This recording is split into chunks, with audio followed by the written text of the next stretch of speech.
అంతర్జాతీయ రాజకీయాల్లో ఎప్పుడు ఏ దేశం ఎత్తుగడలు ఎలా మారతాయో ఊహించడం చాలా కష్టం. ఒకవైపు ప్రపంచ ఆర్థిక వ్యవస్థను కుదిపేసిన అమెరికా ఇరాన్ యుద్ధ వాతావరణానికి తెరపడుతూ చారిత్రాత్మక శాంతి ఒప్పందం కుదిరింది.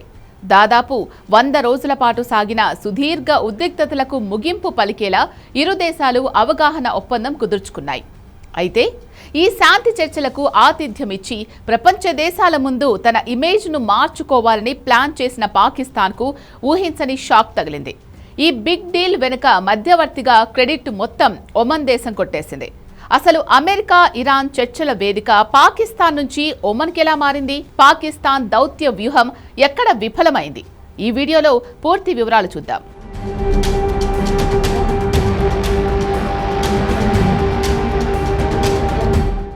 గత కొన్ని నెలలుగా అంతర్జాతీయంగా తీవ్ర ఆందోళన కలిగించిన అమెరికా ఇరాన్ వివాదం ఒక కొలిక్కొచ్చింది. ఈ ఒప్పందం ప్రకారం వ్యూహాత్మక ప్రాంతమైన స్ట్రెయిట్ ఆఫ్ హార్ముజ్ దిగ్బంధనాన్ని ఎత్తివేయడానికి ఇరాన్ అంగీకరించింది. అలాగే ఇరాన్ ఓడరేవులపై విధించిన ఆంక్షలను అమెరికా తొలగించింది. గ్లోబల్ మార్కెట్కు ఊరటనిచ్చే ఈ డీల్ ముగిసిన తర్వాత అమెరికా అధ్యక్షుడు డొనాల్డ్ ట్రంప్ G7 సదస్సులో మాట్లాడారు.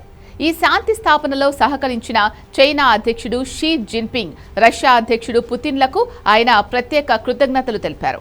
కానీ ఈ చర్చల కోసం ఎంతో కష్టపడి ఆతిథ్యమిచ్చిన పాకిస్తాన్ పేరును ట్రంప్ కనీసం ప్రస్తావించలేదు. ఇది ఇస్లామాబాద్కు తీవ్ర అవమానంగా మారింది. నిజానికి ఈ శాంతి చర్చలను ప్రారంభించమని పాకిస్తాన్ను కోరింది అమెరికాయే.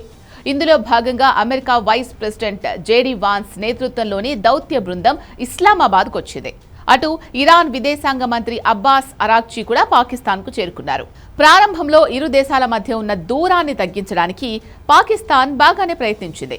కానీ అమెరికా కానీ ఇరాన్ కానీ పాకిస్తాన్ను పూర్తిగా నమ్మలేకపోయాయి.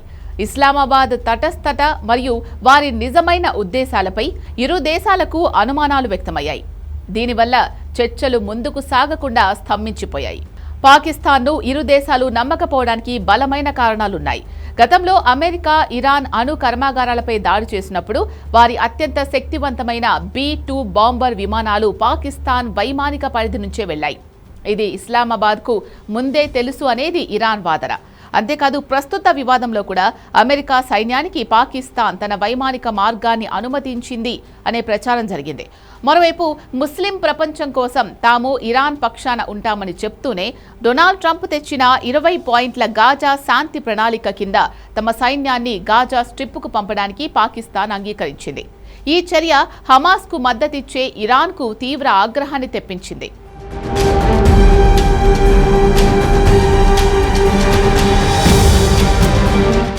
పాకిస్తాన్పై నమ్మకం కోల్పోయిన తరుణంలో అమెరికా ఇరాన్ దేశాలు మస్కట్ వైపు మొగ్గు చూపాయి. అంతర్జాతీయ రాజకీయాల్లో ఒమన్కు వివాదరహిత దేశంగా మంచి పేరుంది. గతంలో ఇజ్రాయెల్ హమాస్ మధ్య జరిగిన రహస్య చర్చల్లో కూడా ఒమన్ విజయవంతంగా మధ్యవర్తిత్వం వహించింది.